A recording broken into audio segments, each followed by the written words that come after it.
We write tests for our code because it gives us another angle to understand the code. It gives us a different type of confidence than if we were to manually test, and ultimately it ends up being more efficient for most types of projects. It also has an effect on the way that we actually write the software. Typically, good testing kind of naturally encourages better software design. Your code being testable kind of lends itself to you designing better software. But there can be a backfire of having tests. There can be a backfire of having linting rules or rules of any kind. We're going to talk about this in today's episode. My name is Jonathan Cottrell, and you're listening to Developer Tea. My goal on this show is to help driven developers connect better to their career purpose and do better work so you can have a positive influence on the people around you. We've all probably experienced this phenomenon in our work and in our personal lives. The concept is very simple. When we write tests, or when we wear a seatbelt, when we do anything as a precaution to avoid some kind of danger, we have a new way of looking at the situation. Our perspective shifts a little bit. We don't add these things naturally to a long list of protections against some danger. Our more natural response is actually kind of the opposite. We tend to be riskier in other areas. This phenomenon is called risk compensation. It's also known as the Peltzman effect. The basic idea is when you engage in some behavior to avoid risk, to protect yourself, you're likely to engage in some other behavior that is risky that you otherwise may not have engaged in. The idea is that you're kind of balancing out your risk. For example, a person may be more likely to speed when they're wearing their seatbelt than when they're not wearing their seatbelt. This is not entirely dissimilar to the concept of moral licensing. The concept is simple. You do one good thing to earn the opportunity to do one bad thing. Now, good and bad are very loose terms, but you could imagine that you eat a salad for lunch, and so you feel that eating pizza and ice cream for dinner is okay because you've kind of bought yourself that license. This is similar because you're creating this kind of compensation effect where you behave in a particularly good way, and then you perceive that you're kind of ahead of the ball, so you can slack off a little bit and balance things out. And the intuition here is not totally off, right? If you want to have an average risk mitigation, then if you do something that mitigates your risk to a significant degree, then it's kind of giving you the opportunity to do something that is risky, and your risk ends up being average. So the intuition is not totally wrong in the sense that if you were to take all of your actions and combine them, then your risk mitigation may be quite similar to if you had never taken the risk mitigating action in the first place, and therefore you never engaged in the risky behavior either. So how does this play out with code? How does it play out in our jobs as developers? Of course, it's going to affect you like everyone else in your personal life. And we've all done something like this where you make a good decision that's positive for, maybe your physical or your mental health, and then you follow that up with a not so good decision. And it's important to understand that this is a fairly normal way of behaving. We're not going to behave the same all the time. We're going to have different types of decisions that we make, and it's very hard to escape all of these kind of biases, all of these effects.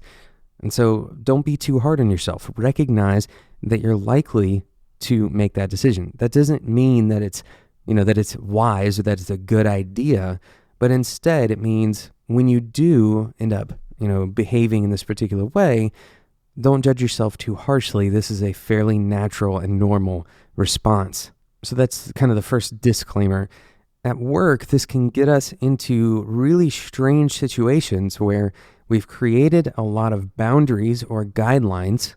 For example, you may have a style guide or a linting practice, or you may hold to a specific standard for your testing, your test coverage, and you end up creating these setups. And when you're actually following all of the rules, you may be a little less careful with the code that you write. You may take a little less precaution when, for example, deploying that code to a live environment. And so it's important to understand that when you create these systems that mitigate risk for you, that you may end up having a false sense of confidence that you can take a risky behavior and escape the consequences. So how can we avoid this effect, or can we avoid the effect? And if we can't, then what can we do to work against it?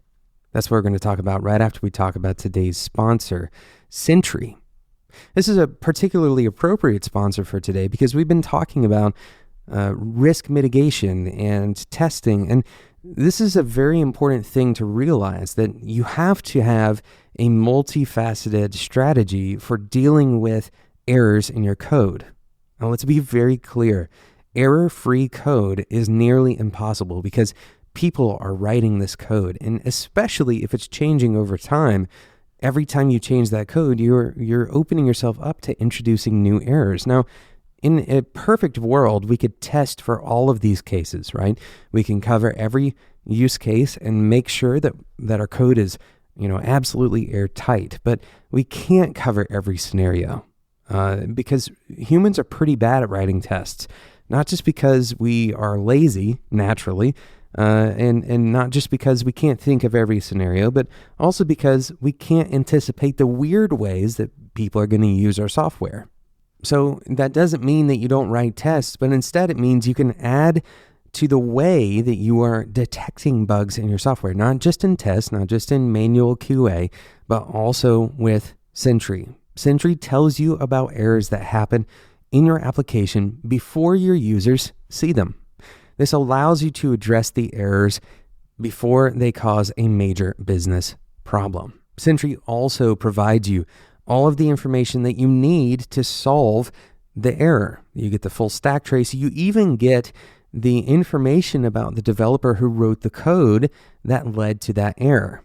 So you can go and discuss with them how you may be able to mitigate the problem. Go and check it out. Head over to Sentry.io to get started today. That's Sentry.io. Thank you again to Sentry for sponsoring today's episode of Developer Tea. So when we're writing our tests, we have to recognize, and not just writing our tests, when we're engaging in any particular activity that gives us extra confidence, that gives us a greater sense that our code is safe, we need to explicitly understand that this one behavior is only one part of a greater strategy.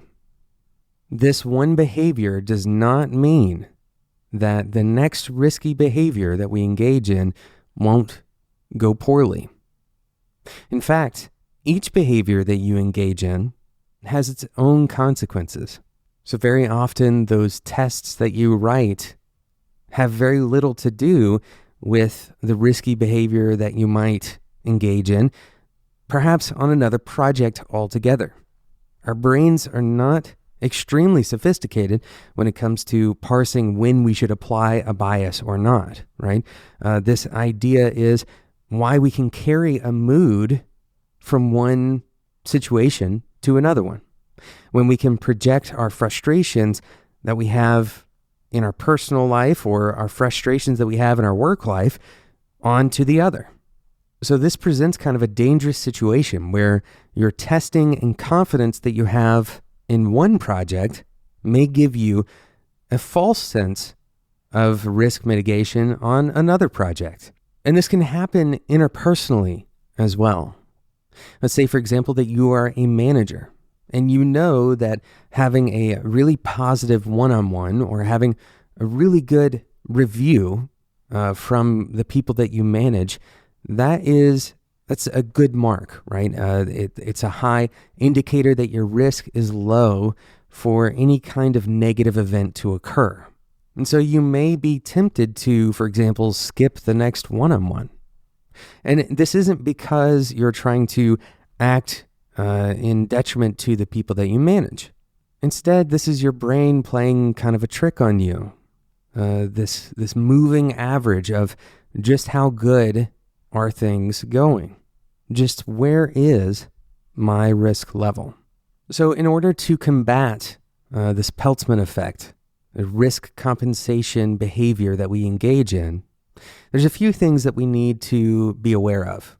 First of all, the existence of the bias in the first place. Now, this doesn't necessarily stand on its own as a way of dealing with the bias. This is something called the bias. In fact, when we think that knowing about the bias helps us avoid it, and that's not always true. But if we do know that engaging in a behavior that gives us a sense of risk mitigation will likely lead us to believe that we can engage in other types of behavior, then we can kind of design those risk mitigation behaviors and watch for the resulting backlash, the resulting negative behaviors that may occur.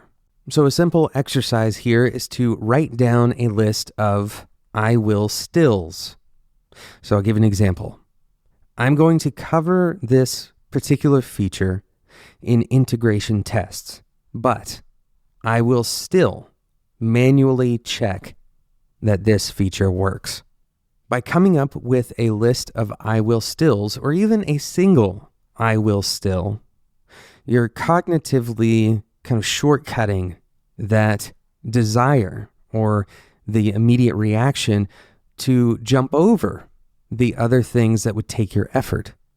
Remember, your brain is trying to reduce the amount of energy that it spends, and so going and testing something with an automated test may give your brain this sense that you have a license to replace another type of test.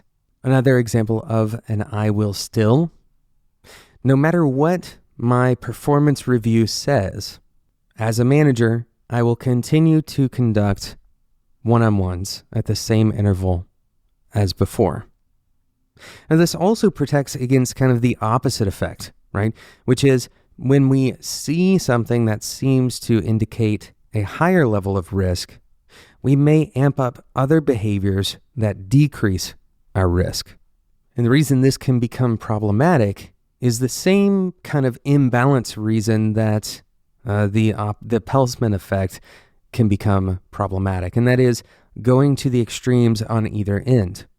If you go to the extreme on trying to mitigate risk by having one-on-ones every other day, well, now that's an excessive situation, right? You start having these other types of trade-offs, and even though your risk of, for example, a lack of communication, even though that risk goes down, other types of risks may go up. This is especially important to think about. This list of I will stills is particularly important to think about when you are creating a common practice that your teams share. For example, if you are, and we're doing this actually right now at Clearbit, we're implementing some shared practices of linting our code. If you implement these shared practices, this is a perfect time to identify that these practices are not taking the place of other good practices. Enforcing one policy, enforcing some kind of shared practice can backfire and have a net negative effect. This isn't common, and so you should still continue to develop shared practices. You should still continue to, for example, have a shared way of linting your code, most likely, because the benefits usually outweigh the costs. They usually outweigh those risks. But in order to gain those maximum benefits out of any of these kinds of changes that you make, any of these improvements, and mitigation behaviors that you engage in, it's important to start with that in mind, that I will still list. Thank you so much for listening to today's episode of Developer Tea. Thank you again to Sentry for sponsoring today's episode. One of the ways that you can mitigate risk on your projects is by setting up Sentry so you can see errors before your users do. That saves you time, money, and a lot of frustration. Head over to Sentry.io to get started today. Developer Tea is a part of the Spec Network. If you haven't checked out the Spec Network and you're a developer or a designer or somebody who's interested in creating digital products, even if it's not your career, I encourage you to go and check it out. Spec.fm. This is the place for designers and developers to level up.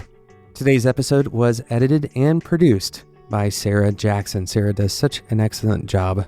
Thank you so much for listening, and until next time, enjoy your tea.